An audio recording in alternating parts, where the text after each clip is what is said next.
അല്ല, ഒരു കാര്യം ചോദിച്ചോട്ടെ, ഞങ്ങളുടെ ഭക്ഷണ പ്രശ്നമാണേ. അതെ, ഇവിടെ ഡോക്ടറമ്മയ്ക്കാണോ വക്കീൽ സാറാണോ മുൻതൂക്കം? തൂക്കം നോക്കിയ വക്കീൽ സാറിന് ഒരു 40-45 കിലോ കൂടുതലാ.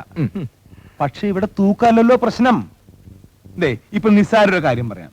നമ്മുടെ കിഴക്കേല അലിയാര് ഒരു വാഴക്കൊല മോഷ്ടിച്ചു. ഈ അലിയാർക്ക് വേണ്ടി കേസ് വാദിച്ചത് ആരാ? ഈ വക്കീൽ സാറ്. എന്നിട്ട് എന്താ ഉണ്ടായത്?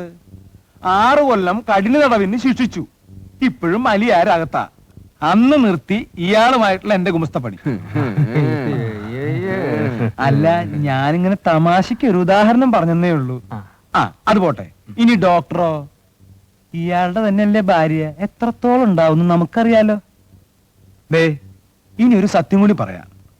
ഡോക്ടർ അവരാണെങ്കിലും മിക്കപ്പോഴും ചികിത്സിക്കുന്നത് ഞാനിത് പുറത്ത് ആരോടും. അതൊക്കെ പോട്ടെ, ശങ്കുച്ചേട്ടായി കാര്യത്തിലോട്ട് വാ. ഞങ്ങൾ ഇപ്പൊ ആരെ പിടിക്കണം? ഡോക്ടറെ ദാ അതിന് ഈ പണികളൊക്കെ അങ്ങോട്ട് ചെയ്യാം.